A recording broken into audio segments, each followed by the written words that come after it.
feels so good. What's up, people? We're back. Chris, we're talking about Trial of the Chicago 7 here. Yes, we are. And We actually got a lot to talk about. We actually got a big movie this past weekend, which I was kind of shocked at.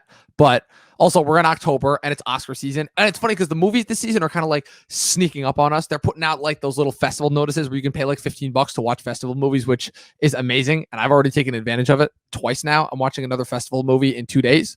So I would highly recommend that as far as that goes. Not this movie, however. This movie went directly to Netflix. It's funny because this movie was originally supposed to be released in theaters. It was going to be a Paramount release. They were going to go full in on an Oscar campaign on this.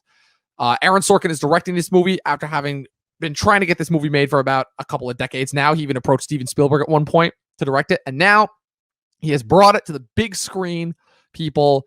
This movie has a tremendous cast, probably the biggest cast of the year. We're talking Sacha Baron Cohen, Jeremy Strong, Eddie Redmayne, Alex Sharp, Mark Rylance, Frank Langella, Joseph Gordon-Levitt, Michael Keaton. The list goes on and on. There's so many people in this movie. It's ridiculous, but we're here. And so, Chris, before we get started, I just want to gauge your appeal here. How excited were you when you could actually say, hey, well, let's come over, let's shoot this video, and then we actually have a new movie to watch? Like, what was your excitement level there from like a 1 to 10 basis? Yeah, well, first of all, you said to the big screen, and so is that you just humbly flexing the fact that you have a super big TV downstairs? No, it was originally supposed to open in theaters, and then when everything got shut down, Netflix bought it. No, I know. You missed my joke. You said it came to the big screen. I was just messing with you. Oh, but okay. when you came over to watch a new movie for the first time in a long time, excitement level 10. Because A, Aaron Sorkin, B, Social Network, C equals amazing. And so everything else, I don't even care if it's like the craziest concept I've ever heard. It could be something that I hate. If he's directing it and he's writing about it, I'm going to at least go into it with an open mind. Now, briefly describe your brief history with Aaron Sorkin's work. It's just I'm very new to him. I've been the TV guy for a long time, and you put me on to a little film called The Social Network at the beginning of the year during quarantine, and I'd have to look up his filmography right now. I believe that's all I've been exposed to. You're lucky. Because I happen to have it right here. He has written since the 90s. He started out as a playwright. Funnily enough, I actually found out he graduated from Syracuse University, which is amazing. And he has written A Few Good Men, Malice, The American President, created 4 different TV shows, The West Wing, Studio 60 and The Sunset Strip, The Newsroom, and also Sports Night back in the early 2000s. He has also written Charlie Wilson's War, obviously our favorite movie of this decade, The Social Network, Moneyball, the criminally underrated Steve Jobs, and then made his directorial debut 3 years ago with Molly's Game, which was another one of those weird examples that seemed to have like a second life once it hit Netflix, because nobody saw that movie when it came out in theaters, which is a damn shame.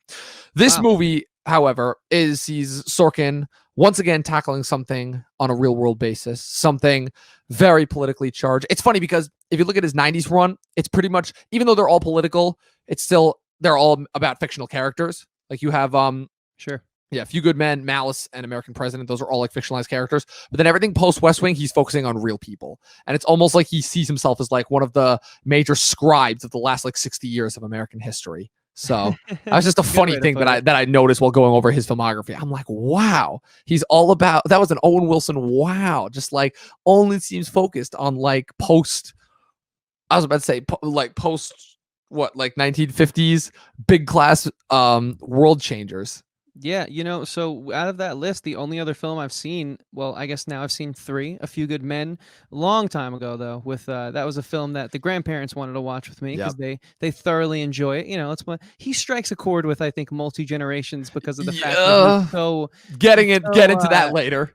Well, if you're open-minded, any generation can appreciate his work. Well, I think it's very fair and balanced. But so I think like it's one of those things that it's like his movies are not flashy, they're just super well written and super dynamic. So when I heard Aaron Sorkin new film, I knew nothing about the film. Dom had just told me, hey, there's this new Netflix film coming out, do you want to cover it? And I was like, well, who's attached to it? He said Aaron Sorkin. I'd only seen 2 things before. Social Network literally blew my mind at the beginning of this year, so I was like, okay, of course, it's a no-brainer at this point in my life.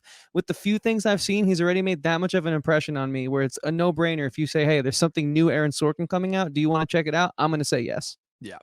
It's interesting because Sorkin's whole thing is that he's got He's the king of the monologue, obviously. He's the second most known guy behind Tarantino for having these gigantic, sprawling monologues that take like anywhere from like 3 to 5 minutes each to deliver. And he manages to have them like every other minute in each one of his movies. And this is the latest example of that. So the movie, The Trial of the Chicago 7, is based, unfortunately, on a real trial, which happened based off events that occurred in the summer of 1968, and then the trial itself was continued 1 year later into 1969, based on a trial which occurred when the incoming Richard Nixon administration decided to make a move to attempt to litigate anti-war, majorly left-wing hippie protesters, which also happened to include several Black Panther members. So in 1968, you got a bunch of these college like hippie types protesters going out to protest against the war, just in general. They are ambushed by the cops. 7 of them are arrested and proclaimed the Chicago 7. And this is the trial that chronicles that. And unfortunately, there was also a Black Panther member that was arrested as well. His name was Bobby Seale. And to kind of sum up that point, it basically continues Sorkin's continued eponymous to make these eponymous movies just about the little guy going up the system, failing, realizing that while they fail, they can at least remind the system of how it's failed the people. So that was the note that I kind of had to like summarize his body of work, I feel like, because that's kind of literally, I think, with the exception of Social Network. Well, I mean, Social Network is that just in a very, very negative way. Yeah, I mean, in this way, I think it's still negative in the sense that it's unfortunate that the system has failed the people, aka how Bobby Seale throughout the entirety of the film and historically as well was, trying to let the judge know, hey, I don't have my representation here. I'm not being given a fair trial because I'm not a lawyer. I can't properly defend myself, and it just didn't seem to matter. And we'll get into all that later on, but it's funny how he takes what you just said and he can apply that sentiment to two completely different scenarios, but yet have them both make sense and be so impactful in the case of the Social Network and, of course, today, Trial of the Chicago 7. Yeah, so we've talked about Social Network a decent amount. So I just wanted to know, Chris, afterwards, like break it down for me. What is it that you thought about Trial of the Chicago 7? Yeah, so after we watched the film, we pretty much barely said goodbye. We just had to leave, and because I had to get to work. And I was actually a little late to work because I was like, got to finish this in one shot. Like I knew an hour in, I was like, yeah, I don't care if I'm like 5 minutes late, which I was. No one really cares anyways. They love me there. Who doesn't love me? But Careful, with that dude. being said, why you don't? About what? Don't make this about me. You were going into a monologue there. Don't make this about me. You said careful, and it was into me just making a joke about people loving me. I have friends, I have enemies. But in this case, I was at work and I had a lot of time to simmer and sit with this because it was that impactful where I didn't want to put on any music. I didn't want to put on a podcast. I just kind of wanted to think about what I had just watched. And to be honest with you, I thought it really struck a chord, and I was thinking about it all day. Like I put on music at work, any podcasts, anything to mitigate the monotony, just a little bit of the day-to-day, retail-esque kid job, if you'll have it. And I didn't need to do that because this movie gave me something to chew on all day. Well, I'm glad to hear that, definitely, because I had a couple of thoughts about this movie, to say the least. While I, too, am a huge fan of Aaron Sorkin. I've watched a lot of stuff from him unintentionally. He was one of those guys that I kind of just ended up coming back to and then afterwards I would find out, I'd be like, oh, Aaron Sorkin wrote that movie. Cool. I didn't see Social Network until later. I think the first major movie I saw with him was Moneyball. Weirdly enough, I still haven't seen A Few Good Men, even though I've seen the clip a million times. So I know how it plays out. A lot of people have their different preferences for Aaron Sorkin. I know a lot of diehard West Wing fans. West Wing is a really, really good show, but that's another show that kind of falls down in its later couple seasons. I watched all 3 seasons of The Newsroom. Apparently, I like that show more than everyone else because nobody else likes that show. And then I didn't watch any of his short-lived TV shows, but obviously the thing that he is most known for is The Social Network. But as far as this movie goes, so this is his sophomore effort, right? He's kind of in a long line of directors who just popped up this decade, and then they had their sophomore efforts a couple of years later. They didn't measure up as well. You've got, I think the only one that really measured up was The Lighthouse to the Witch, but you got Midsommar after Hereditary. You got Us after Get Out. And now you have this after Molly's Game, which I enjoyed very, very much. I know a lot of people thought that it was subpar compared to some of his other work, a little sloppy, kind of his upcoming as a director, because that was the first thing he directed. Or Molly's Game. Just to clarify. Molly's Game. Okay, that's what I thought you were saying. Yeah. This movie, though. So he's done Molly's Game. he's got his shot. He's like, okay, I have a chance to make this my biggest movie yet. He's got the biggest cast that he's ever worked with. Every single person in this movie is hot in some capacity. Like, you've got Joseph Gordon-Levitt on a comeback run. You've got multiple TV stars who are up and coming and superstars. You've got a couple of veteran actors that are guaranteed to get some Oscar nominations. And you've got two leads that are frankly two very oddball actors who one ends up playing it straight. One ends up playing even more of an oddball than he usually does. Those two, of course, being Eddie Redmayne and Sacha Baron Cohen as Tom Hayden and Abbie Hoffman. And here are my thoughts on this movie. I enjoyed it a lot. Like a lot. I don't think there's a single Aaron Sorkin movie that I've seen that I don't like, even his subpar work. But again, that might just be my bias. I'm not sure. But I do think that this movie is cluttered as hell. There were a few moments where I'm like, even for Sorkin, I'm like, okay, this is pristine, but the way that this is shot is really confusing. And I'm having a hard time actually discerning what's going on. Possibly, and I can't believe I would ever actually say this about a movie, possibly would have worked better as a Netflix series. And that is the first time I've ever said anything. You put this as like a 6 or 7 episode miniseries, and I think this would be great. I really actually do. I still think you were smoking something when you said that about Jojo Rabbit. I'm like, there's no way that movie could have possibly been a miniseries. But this, I think, actually would have worked better as a miniseries. I think you would have gotten more time. I actually think that the characters were a little bit clustered at points. I really, really do. And they were kind of all fighting to talk. And they all got their equal amount of screen time. And it takes a master like Sorkin to mesh all of them together. But I'm just thinking, like, man, you get like an Abbie episode. You get a Jerry Rubin episode. You get a Kunstler episode. Oh my God, I can't believe that's his actual name. I have to point that out. Yeah, that was something else. History sometimes does people favors, and that is one of the favors that that's like the most immature thing I've ever said on this podcast. When you said it in the film when we were hanging out watching it, I was like, I'm sorry. Damn, that really took me out of the moment, but I'm so glad he said it because it is hilarious. There's an argument to be made that he's the best performance in this movie, which is insane considering that I'm talking about the same guy that stole Stallone's Oscar 5 years ago. You could argue that. No, it's the truth. I don't need to argue it. I think there's a lot of good performances in this film. I do agree with the majority of your sentiments. I was about to get to that. About the cluttered and whatnot. And I do think it's pretty interesting hearing you kind of like go for the Netflix of all outlets to create this miniseries. But you know what? Yeah. It could have served a good purpose in that regard, because here's the thing, like what I harken back to is our Contagion episode where we first met Movie Files, the faithful podcast where you guys both really enjoyed it for the writing and the screenplay aspect, but I enjoyed it more for the social comparison. I enjoyed it for that too, just so you know. And so that I kind of have like similar issues in regards to, that I had with Contagion in regards to this film, where I feel like they did such a great job sort of drawing the comparison. Like, just look at Portland, and it looked exactly like some of those scenes with the riots and stuff back in the 60s. Like, for example, like when they're at the end of the film and they're like, charge the hill, that whole scene, which is a great scene. You guys got to go and experience that for yourselves. But it takes so much time inside the courtroom that the rest of the film feels so underdeveloped. So what I got more so out of this film, and before we really dive in, because I'm not saying I don't like the characters. I think the characters work to an extent, but I agree with you in regards, because I think it was more so the message to me is what permeates and gives this maybe a higher grade than I would give it over the screenwriting aspect, if that makes sense. You know, like the actual storytelling, I think, was second in regards to like, well, this kind of got overshadowed because of Watergate coming out next year, and the Summer of Love and Woodstock and all these pop culture events that happened in 69, right? Being such a big year, that for this to take place in 68, got to kind of show that it was important, and especially what better time frame to do it in, unfortunately, with everything that's going on right now. But there is an opening for this to be relevant again. But I think in regards to the history and the social comparisons that you want to draw from 68 to 2020, I think I agree. Some of the writing did suffer a bit.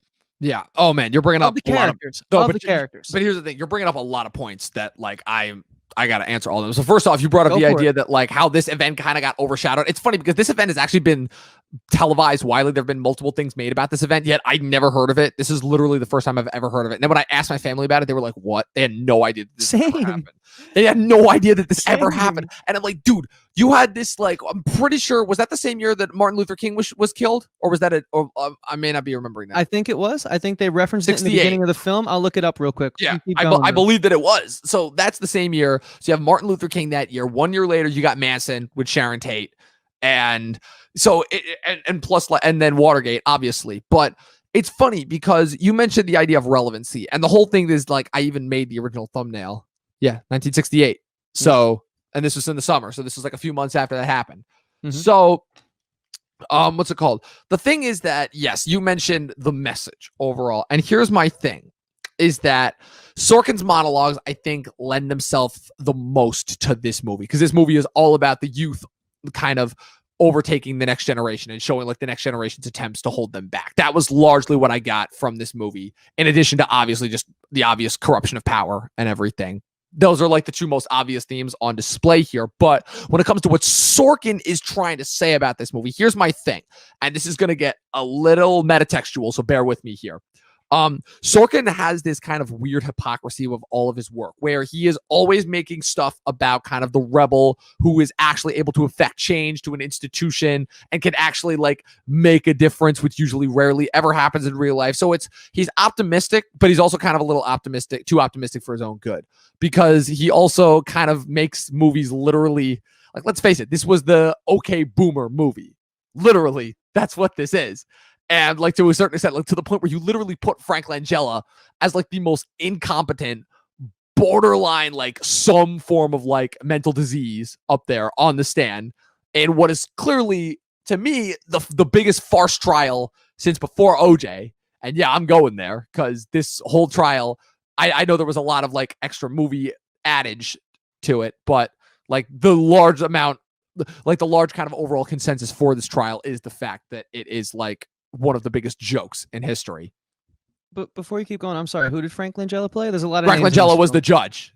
That's what I thought. Judge Hoffman. Cool. Yeah. Gotcha. It's a lot of characters. About him. It's a lot of characters, understandably. Literally, this is the biggest cast of the year. It's ridiculous. So, but basically, to sum up that point, I'm kind of trying to say that like Sorkin has a little bit of a hypocrisy where kind of in what he's trying to do with his movies, it almost makes them seem like too good to be true almost. And that kind of idea, that giddy optimism, can sometimes not exactly accomplish it, especially when, again, this is unfortunately a situation where despite its good intentions, a lot of the stuff real world today is still happening. Like the fact that you're seeing like that amount of like honestly police brutality in this movie, and the fact that that is kind of still going, but also like weirdly like it I don't know. I might be rambling here, but it's like it's a little bit too reminiscent, and I'm not sure if it's like trying to say the right thing, despite its overall intentions. So here's what I'm getting from what you just said, and please correct me if I'm wrong, because I'm just trying to make heads or tails of what you're saying. I think I get it. So even though we see what happens to our characters, right? They end up going to prison. They do get their point across. Yes. And so it's kind of like a pessimistic optimist in a sense, where it's like, hey, we're going to pay the price, but what we were paying the price for, we achieved. We got our message out there, especially with what Sacha Baron Cohen's character was trying to achieve, right? He didn't care if he went to jail for what he believed in. And well, he got his point of view out, even if the media painted him in the wrong light. We know that history kind of looks upon him fondly, in a sense.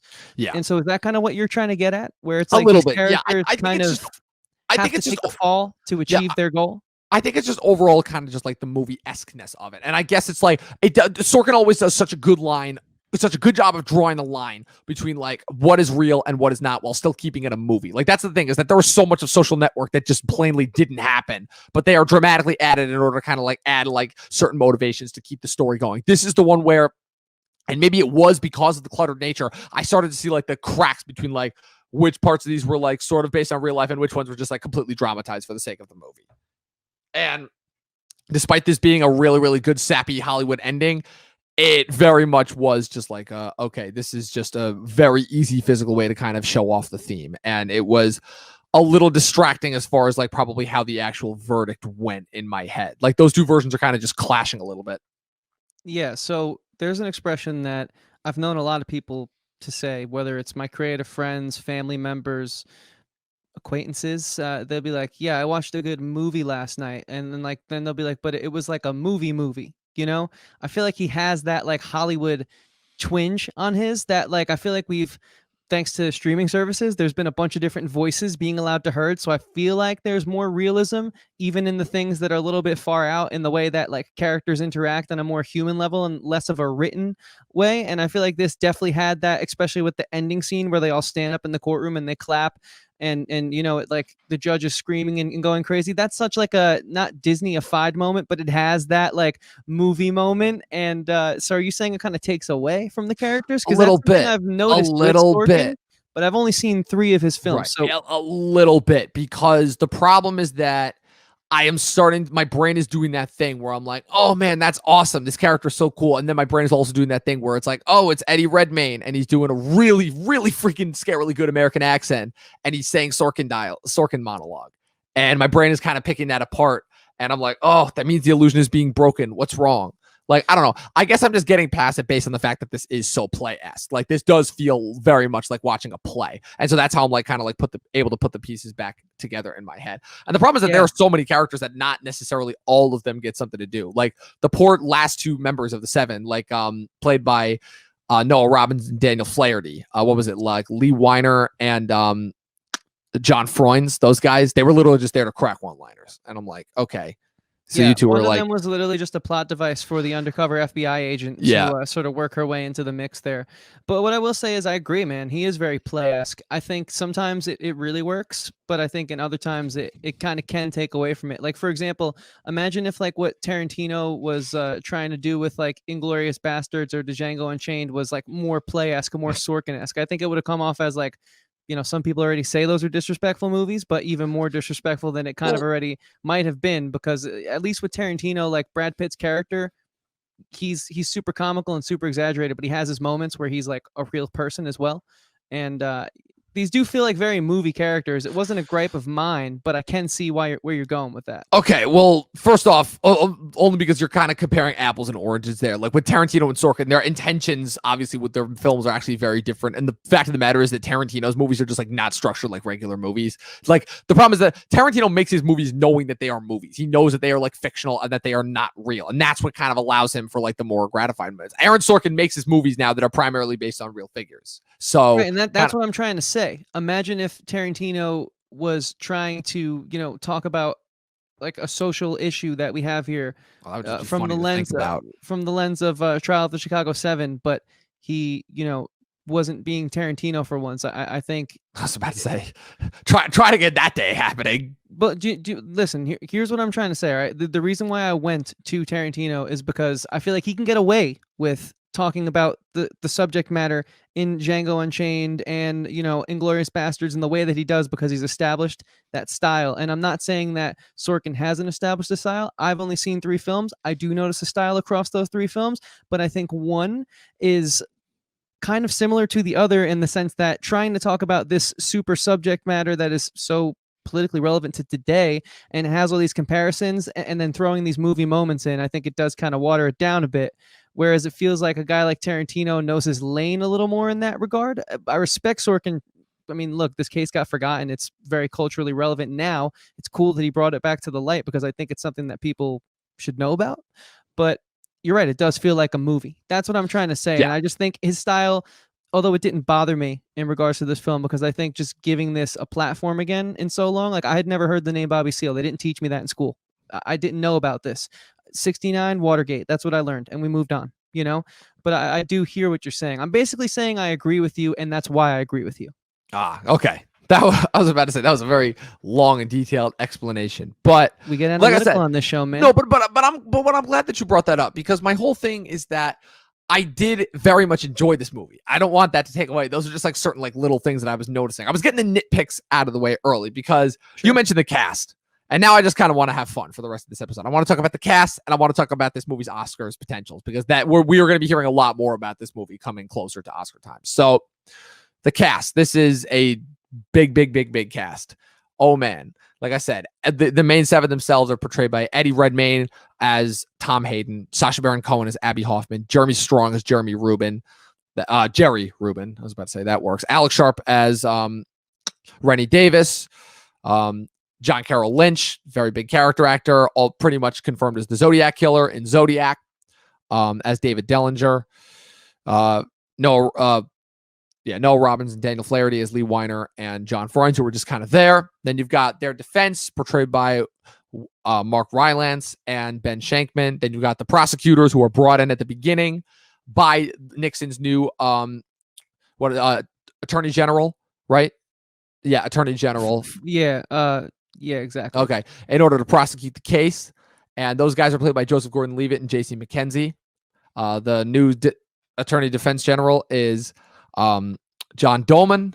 The judge, the incredibly senile judge, is Frank Langella, Judge Julius Hoffman. And then in a last-second save, in like the last 10 minutes of the movie, Michael Keaton comes in as former Attorney General Ramsey Clark, and he steals the movie. Oh, man. I wish he had more screen time because he would be who I nominate. But just so you know, as far as who I have in for this movie, in order to determine which ones I think will be nominated, I have Eddie Redmayne and Sacha Baron Cohen. I think they're both going to run co-lead. I think if somebody gets it, it'll be Sacha Baron Cohen because he hasn't gotten an Oscar nomination in a while, and this would be the perfect year to get it. For supporting, I have to potentially be nominated. I have 3 being nominated. I have Jeremy Strong as Jeremy Rubin. I have Mark Rylance as William Kunstler, the lawyer. And I have Yahya Abdul-Mateen II as Bobby Seale, who, of course, I criminally forgot to mention above, was the 8th member who was brought in on a previous charge that had nothing to do with him protesting in Chicago. He was the 8th member. He, as he stated multiple times throughout the film, he was not associated with the 7 in any way. And we also followed the course of what happens to him throughout the movie. Of course, he being the 2 TV stars that I mentioned before, being him and Jeremy Strong. Jeremy Strong obviously hitting it big. Both of them winning Emmys previously this past season. Jeremy Strong for his performance in Succession Season 2. Yahya Abdul-Mateen II for his performance as Dr. Manhattan and Watchmen. And yeah, it's a lot of people in this movie. And they're all great. I don't think there's a single bad performance in this entire movie. No, the characters really worked. And, I kind of wanted to highlight specifically Sacha Baron Cohen because, geez, this guy has range. I mean, I think a lot of people our age would know him for like Borat, early high school / late middle school days is when he was running amok with those crazy films. And then he comes out and he does like Hugo, and it's a complete like tonal shift. And he's just showing you like, dude, I'm an actor. I take on roles, and this is what we do. We play characters. I can play one completely right-wing character, right fielded character, sorry. And then one completely left fielded character in Borat. And then clearly the character he plays in this film, who are 2 completely different people. And the fact that like, I didn't see him as Borat. I just saw him as this incredible performer in this film. I was very, very impressed by his performance. He actually might be my favorite performance out of all the great performances in this film, with the judge being right behind him because he was a delight. Yeah, he was. It's honestly sad. I think I mentioned this in my review, is that it's going to be criminally underrated how no one's going to talk about Frank Langella because the character he plays is just so blatantly evil, unintentionally. Like you almost feel bad for like this guy is like just like super old and just like has no comprehension of today's world. And I think it's a very, very specific choice that you never see the judge outside of that courtroom. You only ever see him like come out of the back like a vampire. And as for like Sacha Baron Cohen, yeah, he is one of the best performances of this year easily. It's weird because even though I guess he's a lead character, again, it's very confusing with how screen time is allotted to these guys, but I had him in supporting. And here's the thing about Sasha. I liked him a lot in this movie. I thought it was really good. I was a little iffy on his accent at times, but I was like, okay, here's the thing about him. I know that he's capable of this range. Like I've seen him give this type of range before, so this wasn't as shocking. What was shocking was seeing shrimpy little Eddie Redmayne, Newt Scamander from the Fantastic Beasts movies, give, oh my God, to me, the performance that carried this movie. Like the movie didn't, it's funny because it tricked me. It did start with him, but then it covered so much within that opening time span, from the various montages of them stating that they were going to go to Chicago to the prosecutors being brought into the office. By the time they got back to him, it's like, whoa, it's already been like 20 minutes of like this 2-hour and 10-minute movie. But the way that we follow him and the way that like he's kind of like the one that's remaining like so like civilly obedient in a way, like to the point where the judge even makes a point to tell him that he's the only one that's like behaved civilly throughout, because the rest of them are pranksters. And like specifically Abbie and Jerry are going out of their way to like show off. They come in judges' robes one day. They're actively mocking the judge in like the opening scene, which is understandably so because the judge can't even get their names right. The trial gets so bad that it drives David Dellinger, portrayed by John Carroll Lynch, to actually finally punch someone. And he's like actively stated that he's the Boy Scout throughout. Like, I like the dynamics that he draws between these guys, but Eddie Redmayne, man, he just carries it throughout. And it so shocked me because the biggest thing that I knew him for were he won his Oscar. Ironically enough, he stole Michael Keaton's Oscar back in 2014.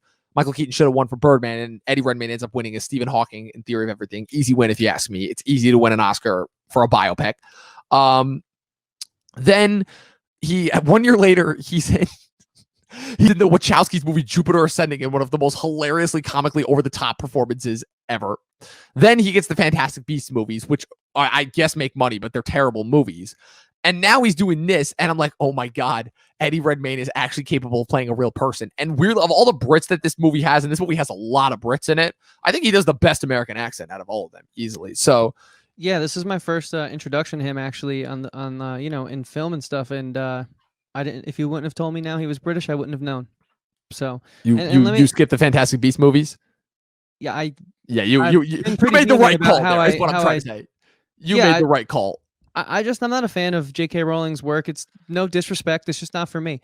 That's a different podcast for a different day. I see the merit in her work. It's just not for me. But man, he was awesome. I see a third debate in our future. Well, I don't know too much about it either. I read the first 2 books when I was a little kid. I saw the first movie, but then for some reason I never kept going. It is what it is. That's life. You grow and you phase out of things. But yeah, no, his character was I didn't feel as impacted by him as you, and here's why. Because I feel like he didn't come to life until that 3rd act, and he was just sort of like a way to create tension within the 7 throughout the entirety of it. And sure, we got to see him a little bit in the flashbacks. He covered up, right? He got arrested, taking the air out of the tire so that his I'll call him confidant could escape and get back to his girlfriend without her knowing that he was at the protest or whatever they were calling it. But I still just kind of felt like he had to do that to progress the story, and it didn't really like impress me until the 3rd act. But that's why I kind of went with Sacha Baron Cohen over him, just because I felt like I got more growth out of that character throughout the entirety of it. Not saying he was like terrible. Like I said, I thought these were all pretty good performances, but I don't know. He just didn't, out of all the people who left me thinking, right, when I was at work, just to sort of get back to my original effect this film had on me, right? I spent all day thinking about it. He wasn't really too much of what I was thinking about, to be honest with you.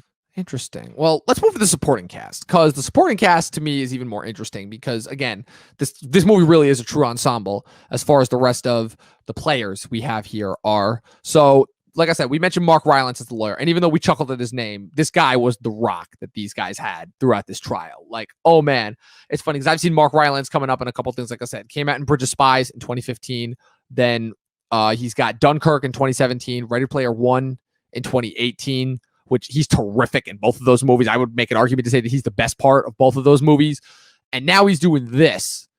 And I'm like, wow, okay. He was just pulling out all the stops here. He like knows exactly the type of reactions to have throughout this dialogue. His American accent is a little touchy, but it doesn't matter because he's just so on point with everything that he says.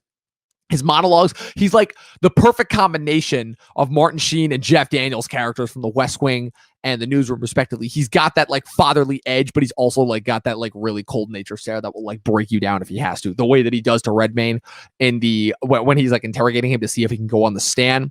Then you've got Jeremy Strong as Jeremy Rubin. Like I said, another star fresh off a big TV show. He was previously on Succession on HBO, which he is terrific on as Kendall. And the interesting thing about him is that I saw him come on and I'm like, okay, are they just going to have him do Kendall for this show? Because I could very easily see Kendall fitting in. And as it turns out, that's not at all what they did. They gave him like a big ass froofy afro. They gave him a big beard. And they just had him literally play a cartoon character. Like, oh man, he had this like wacko accent. I've never heard of it before. I didn't know if it was like Midwestern, Southern, or like some weird combination of like that Fargo accent. He was absolutely hilarious. And I honestly might put him in. I'm not sure. And then, of course, to me, it's so weird. But I think that even though think you liked him, Jeremy Strong, yeah. Okay. You didn't? I mean, he wasn't terrible. I just kind of felt like it wasn't anything that kind of was wowing me more than, the more standout roles that we spoke about already. Well, I mean, it's weird because he's not exactly supposed to be like wowie. He's supposed to be just like a jokey supporting character. And I guess if anything, the whole thing is his arc is when, which is actually something that I wanted to bring up later on. I guess I just felt that, well, we should bring it up now while we're talking about him, right? Well, no, this is just like a completely non sequitur off the point, but I was going to say like what was up with that attempted rape scene at the rally, and which kind of weirdly enough, felt like one of those manufactured moments just there to like give Jeremy Strong something to do in the moment. Yeah, that scene was, I think, problematic for the film, but Yeah. I understood the sentiment behind it, just to show, just like the villainy and whatnot. I get it, but with the frat boys and whatnot, the people who sort of stood up for the man in that regard. But I don't know, his character just to me didn't feel special. I don't know, but hey, this movie seems like it's going to divide a lot of people on the way they feel about a lot of different aspects of it, and that's Yeah. okay. He wasn't terrible. Like, no one in this movie was terrible. We'll get to my score later on. I Yeah, I'm gonna imagine be it's going to be interested in quite that. high. I'm gonna But be interested in that. but yeah, no, keep going. I just kind of had to interject there because Yeah. I just had to. Okay. We talked about the judge, obviously. A couple of the other supporting characters kind of reeked of just being supporting characters for supporting character's sake. Like the Alex Sharp character, he kind of like only had so much to do. John Carroll Lynch, they gave him like just enough to do, like specifically with the punch in the end. I already talked about like the two jokey other ones. But to me now, real quick, Joseph Gordon-Levitt, I thought was fine just for this movie. I think they used him exactly the way that they needed to. It wasn't anything big. It wasn't anything grandiose. It was just like a regular everyday man role that was given a thankless job. Yeah, I mean, he had like that sort of change of heart moment where Right. he stands up with them in protest, even though he did his job the way that his superiors wanted him to. He sort of showed that he wasn't about it, and that's cool and all. And it's like, I guess, sort of a heartwarming moment for how some people might view this through that lens. But to me, I was as I have been with most of the Joseph Gordon-Levitt performances that I've seen this year, left a little disappointed and left feeling like even though it wasn't the key role of this film, right? He wasn't like the biggest important role. I think he was introduced in a very misleading way. I think you kind of thought you were going to be following him from the start, and I thought he was very gripping. Deceiving. Yeah, I thought he was very gripping out the gates, and so I think that's kind of why I sort of have a bad taste in my mouth again. Like, I really like this film, but just for the sake of like being critical of it because it's not perfect, I felt like he was a little mismanaged in the script and the writing, and he didn't really bring much to the table outside of like that initial when you met him performance, and then of course that change of heart moment at the end. Would have It been was an a long interesting film, and it just didn't. He didn't grip me as much as I would have wanted, to be honest. Would have been an interesting take, definitely, if we were following him throughout the whole movie. That would have been the clash of ideals, right? The change that would have been interesting if he was the main character and then the seven are like the supporting characters, almost presented as the antagonist. Talk about a 180. That's the way that I thought the movie was going to go. And then I'm like, whoa. And then it like kind of sidled back into like mainstream ensemble territory. And I was like, oh, okay. But you had me going there for a movie. I was like, whoa, Sorkin's about to take another dark turn, because that weirdly enough is where I think he thrives. Like Molly's Game just had that underlying sense of darkness. Social Network, that was like all throughout the movie. Like I honestly think he needs to do more of those movies. And then let's move to me, the MVP of the movie. I think Eddie Redmayne gives the best performance in this movie, but I think that this guy stole the scene. And as far as if and probably when he wins the best supporting actor Oscar for this, I will not at all be surprised. That's Yahya Abdul-Mateen II, Black Manta, Dr. Manhattan himself, now known as Bobby Seale. Holy shit. Let me tell you something. I could definitely tell that this was the part that Sorkin just did exactly what he needed to, and I completely understand why, given everything that's going on.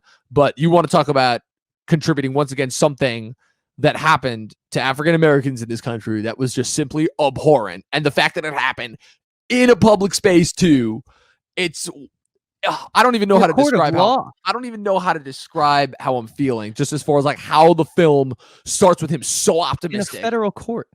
So optimistic. He starts off. He's going there. He's actually going to make a difference. Caught on a bullshit charge that we don't even see. Not even allowed to be bailed out. Forced to stay in jail. And then has to undergo probably the cruelest form of mockery and like obvious like physical restraintment against speech that I think I've ever seen put to screen. Like it's brutal to watch, honestly. And I hate to call it manipulative because that would kind of just be wrong, because like the scene is in and of itself. It's like it's a manipulative scene. You are going to feel a certain way after watching this. It's just impossible not to. But I will definitely say that like I'm like, yeah, that wins him the Oscar right there. Like no question. I don't want to take anything away from his performance because it was a truly spectacular performance. It's the most charming. It's the most charismatic I've ever seen him. Like he does a lot with what I feel like are actually a few lines. Like he doesn't have as many lines in this movie as you think, but he does the absolute most with them that he can. And like you could definitely tell like he's into this for very, very obvious reasons. Yeah, I can see what you mean by that with the whole manipulative thing, and it's definitely a tough situation. I mean, to me, it's one of those things where I think the screenplay and the performance and just like the Hollywood aspect of it actually complements the history here. Whereas in some situations, like we spoke about that big courtroom standing ovation at the end, it takes away from it. So that's why like I see this movie from both sides. And I think ironically enough, that's kind of what they were trying to say. Although with this scene, I think there's a clear one way that if you have a heart, you feel. And I think him just leaning into it and just sort of taking that abuse and just being such like that was such a crazy performance, man. And it felt so real and it was uncomfortable and it made you think. And I think that he really was a big part of that, aside from like history, just, you know, giving us that. Unfortunately, I think what he did with it in his performance was it was telling. And again, that's why I say like this movie has very, very clear contrast from today and back then, and it's a little scary in both his performance in that moment and in regards to like how, well, it feels like we're still in 1968 in some regards. Not to be dramatic or you know, over exaggerate, but I mean, yeah, he was, and not outside of that scene alone too, where he gets, you know, gagged and bound in a federal court, which is crazy that actually happened. Had to look that one up afterwards just to, you know, blink twice. I love it. Again, it's like I told you that part was real, and you still had to look it up because like that's how much of an impact it had. You just don't want to believe certain things, yeah, right? And you don't. And then when you find out, it's like, wow, we are truly like the worst as a species. But yeah, I think he did a really good job of and because you didn't really get like you said, they didn't show you any of his, you know, pre-existing offenses that they kept coming back to. But I mean, just like really only really saw him in the courtroom, and I really enjoyed his character. This movie's weird because like they are confined to this one space, which isn't overly, you know, like it doesn't like grip you more than any other courtroom drama you've seen, right? All courtrooms, they can only look so different is what I'm trying to say. Yet the fact that these guys kind of like took it to a new level with inside a medium that I usually hate, by the way, just so everyone knows, I usually hate anything courtroom. I think it's like the worst way to tell a story. It's just so boring, and there isn't really a show don't tell when it comes to these type of things, which is another reason why I don't like it too much. Like I like bottle films, but not these types of like being stuck in one location forever. But like not knowing any of this stuff about Bobby Seale's character, Yahya's character in Bobby Seale, I was like, damn, he killed it. He made me feel for him. Yeah, definitely. It's funny because I think one of the worst criticisms that I heard over this is, again, the people who came out and said that Sorkin didn't focus enough on what actually happened to Bobby and how he kind of literally just leaves the movie. But two things. One, that is one of the few things that they actually got right from real life, because finally the lawyers approached the judge. I don't know if it was done exactly in the way that it was in the movie, where it's like, dude, you literally just committed an act of blatant racism in front of the court. We need to declare this a mistrial. And the judge is like, are you saying that you've accused me of being... And they all looked at him and they're like, dude, come on. This is 1960 and we're all old. And even we know that was inhumane. And, oh man. And the whole thing, that my take on it, or just overall, just that entire arc, is that kind of, for lack of a better word, the neglect and the fact that that was a secondhand occasion in like a trial that was primarily made of white people. I was like, okay, I actually see where this is going, because this is legitimately saying that us not taking this as seriously as it was is a tremendous problem. And that's kind of how I took it, just as far as how that whole arc went. Now, I think for some of my favorite scenes, because I wanted to go over scenes, because this movie has a lot of scenes in them. And the two, obviously, that came to my mind. One, the Michael Keaton testifying, because Michael Keaton's awesome and stole this movie within like 10 minutes. But that part, to me, even though it was a little obvious, it was just kind of amazing, just like how blatantly ridiculous it got when the judge is like, yeah, we don't have the jury here, so your testimony won't count. And I'm like, oh my God, really? This has to happen? And so that's scene number one.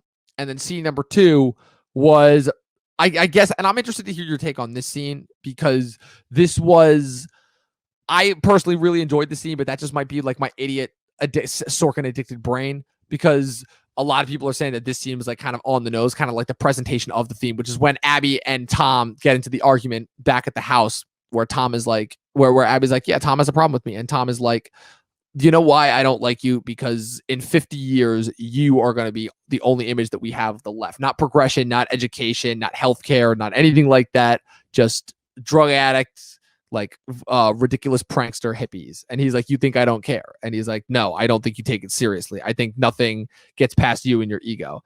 And then they basically get into the fact that Tom is only capable of actually writing an objective prepositions, which basically kind of means that like he finds himself higher than everyone else. So like that dichotomy, I know a few people had a problem with that scene, but I really enjoyed it. That was probably my favorite moment in the movie. It's just like the pure presentation of the theme. I'm like, damn. And the fact that this is presented so well in these monologues, this is a brilliant screenwriting, if nothing else.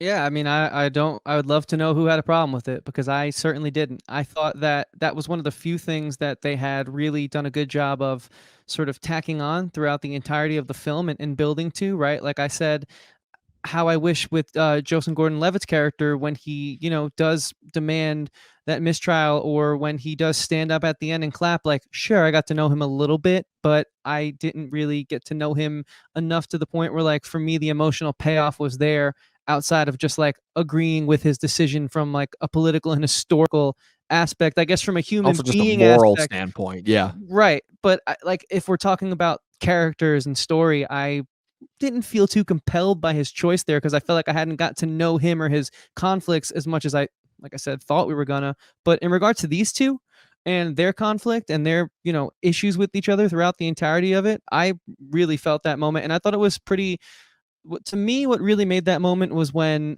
Abbie was sort of talking about the fact that he had read, Tom's readings, and he was aware of who he was as a person, but philosophically, he just wanted to fight for the same thing in a different way. And so that crossroads of like, they're on the same team and there actually is this respect that the other didn't know was there for him. Abbie, had actually, loved Tom's writing and was a fan of his. But the fact that like they're just so invested in this fight that they can't even get unified on it, it showed their passion, and it kind of made their characters even stronger for me. So like I said, I wasn't the biggest fan of Eddie Redmayne's character overall, but Redmayne's character overall, but like he did have good moments. And I think that moment in his back and forth with Sasha's character was a big reason why I think Sasha's character was like the standout performance for me. All right. We're running low on time here, but I wanted to hit you with 3 rapid fire questions just to see what your response was before we get to final thoughts and star ratings. So, number 1, this movie clearly showed wrongdoing on the part of the cops, but do you think it went far enough? Yes, because I think it's only escalated since then. So where it was in 68, I think wasn't where it is today if you look at like Portland and stuff. And maybe that's because we have the ability to record every incident on a smartphone right now. And so if you go on Twitter and you're not just sort of in your little hole of comfort, you might see things that are uncomfortable. And I'm seeing a lot of that stuff on my Twitter feed. So, and I think, yeah, I would say yes. But again, it was really a courtroom drama. So that wasn't the point of it. I agree, definitely. So glad that got your take on that. Number 2, who is your MVP performance of the movie? I'm pretty sure you already said it, but I just want you to clarify it right now.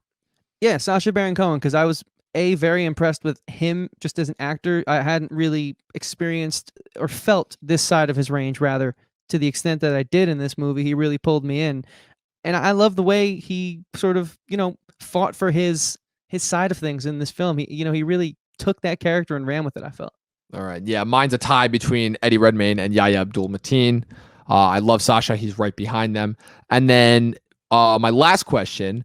Who do you think they're going to campaign in what category? So who do you think is going to be nominated? Just so you know, like overall, where it's probably going. I believe that Eddie Redmayne and Sacha Baron Cohen are campaigning lead. And then for who they'll put up for supporting, I think they'll put in at least 4. I'm thinking Jeremy Strong, Yahya Abdul-Mateen, Mark Rylance, and Frank Langella are who I think they'll nominate. And I think that of all of them, the 2 that will get in will most likely be Mark Rylance and possibly Jeremy Strong because of his Emmy win. But if not, then it'll be Mark Rylance, because Mark Rylance weirdly enough, hasn't had a nomination since 2015 with Bridge of Spies. Yeah, I think Kunstler is shoo-in for sure. And you use the name. You're like, yes, hey man, you had to use the name. I think Yahya Abdul for all those reasons Yahya you Abdul, said. yeah. Yeah, Yahya Abdul. I think for the reasons you said, Eddie Redmayne, but I don't really think that is deserving as well. Eddie Redmayne's the safe choice. Sacha Baron Cohen would be the surprising choice. Yeah, and I think easily any one of them getting nominated. So those are like my supporting ones right there. And what was the other thing you asked me? Sorry, these Oscars are really overwhelming. Yeah, I know. Well, for supporting actor, like I said, I think that of the two who will get in, that was right. Yeah, those were the only two that I was saying, because those are really the only things that are up for contention. Like, this movie will get nominated for picture, depending on who the nominees are for director. This could be up for that. This will definitely be up for original screenplay, and this will be up for like a few other things like costumes and stuff like that. But I need to ask you about this. I feel like Sacha Baron Cohen should be a shoo-in. But then I'm still new to this world, and I saw what they did to Adam Sandler last year, and I feel like they don't like him because of Borat and those types of films. That's a thing to consider. That is a thing to consider. But the one thing I will say to keep in mind is that somehow, against all odds, Borat got an original screenplay, an adapted screenplay nomination. Really? Sorry, when it came out. Yes, I am not kidding. Sacha in, Baron Cohen, he won the Golden Globe, and I think he came like this. I want to say he got a SAG award, but I'm not sure. So, like I said, what I will say is that even though the Oscars are traditionally boring and annoying, the race to the Oscars is always interesting, and this movie really kind of was the unintentional kickoff. Like I said, I've seen one festival movie. I'm seeing another one on Wednesday. So it'll be interesting to watch this movie's Oscar potential overall as we get closer. So, Chris, as always, this is a great episode. Well, I think you said you had a third question?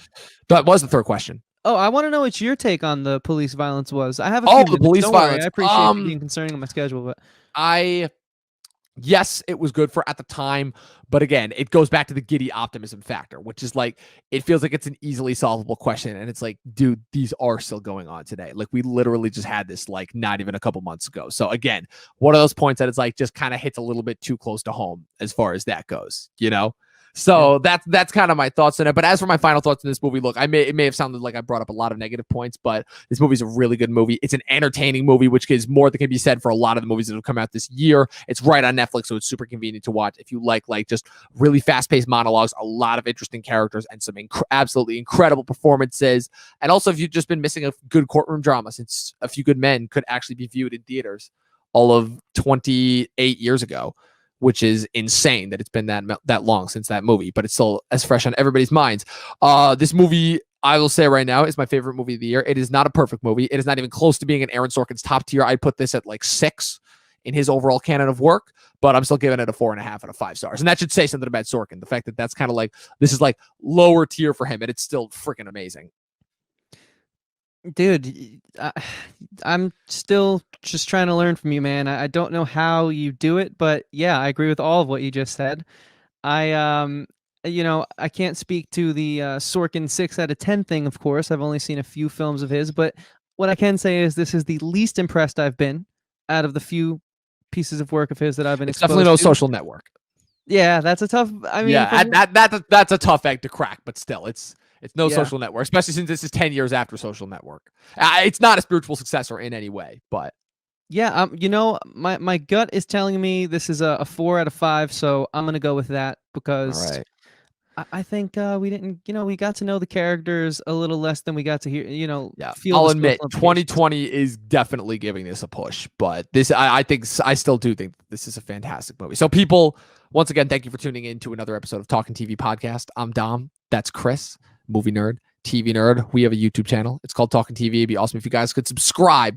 Click the subscribe button, click the like button, click the bell next to it. That way you get notified every time we put up new content on Mondays, Wednesdays, and Fridays.